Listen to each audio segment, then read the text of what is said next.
India.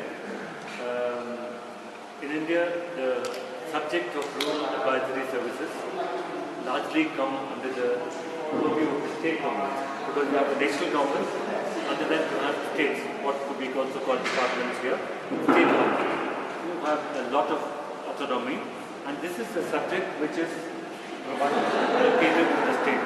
So it means that the state can enact certain legislations which can be different from another state, similar to land reform, what we discussed yesterday. But then the policy guidelines are provided by the Federal Ministry of Agriculture, especially as it relates to agriculture extension.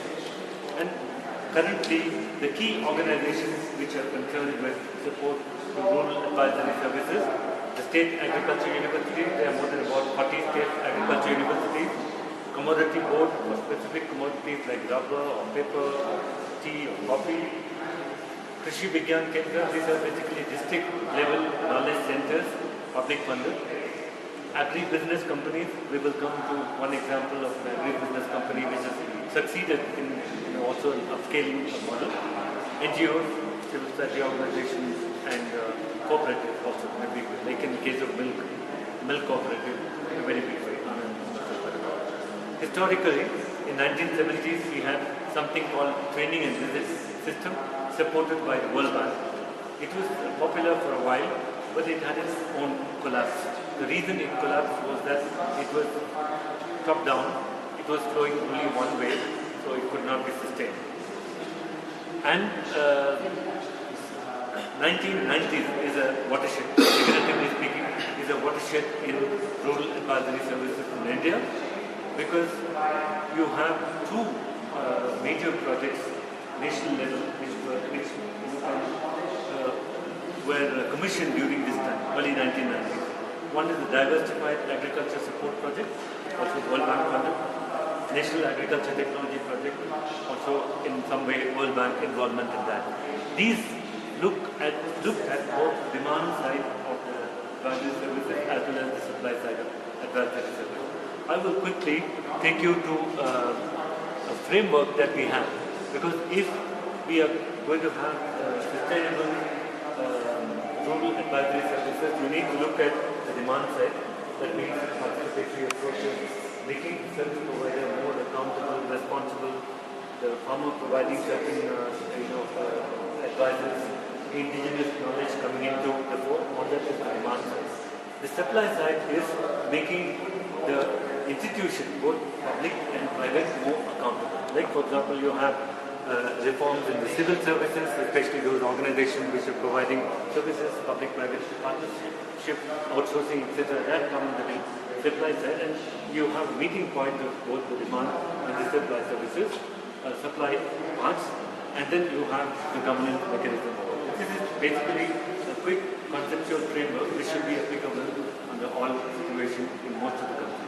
I take you back to the two major examples which I have given, because they looked at both the demand side, maybe quickly what are the demand factors which you would normally consider in any rural advisory services. They have to be decentralized, they have to be aimed at agriculture growth, because which is important for overall economic growth, also from the point of view of food security.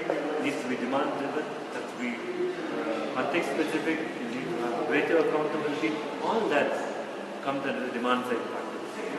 I've just listed them down. And then the supply side factors, reforms in public expenditure. How to make each dollar which is spent is much more effective. How to get the best out of the money. The changing role of public sector in catering to public goods. This is also something which is happening all over the world, global trend. Focused planning and decision making, and also training and capacity building. Here, we are not talking in terms of training and capacity building of farmers organizations. We are also talking in terms of training and capacity building of service providers, of governmental agencies to be more accountable, to be more sensitive, and to be more responsive to the needs of the farming community.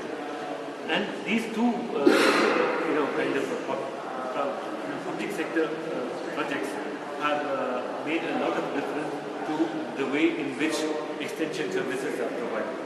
One of the projects, like for example, DASP, Diversified Agriculture Support Project, advocated that the government facilities, especially in areas which are commercially better indoor, they should lease their kind of facilities to private sector or to individual or to cooperative rather than the government itself engaging itself, especially in areas where you have commercial possibilities.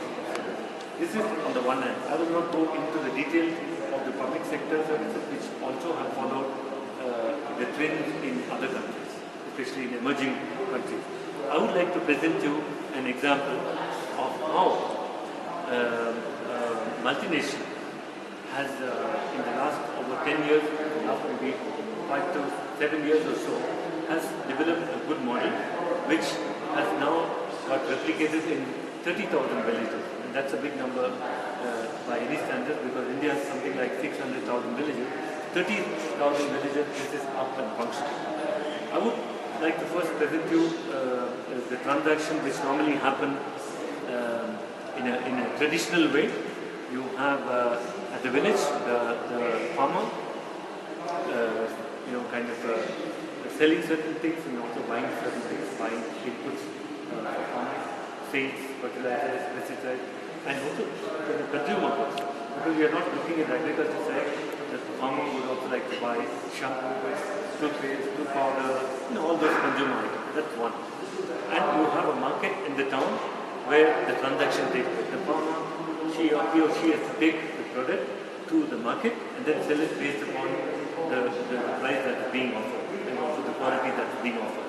And you have any number of product and service providers who also converge in the town to sell their pesticides, seeds, insecticides, or irrigation equipment, tractors, etc. The transaction takes place there. But then if you look at that, high cost are involved. How much farmer will incur to take the product on the way to the town and then come back? Not only in terms of time, but also in terms of money resources. Two, you are not sure whether you will sell or not. If you don't sell, you need to bring it back. This is important.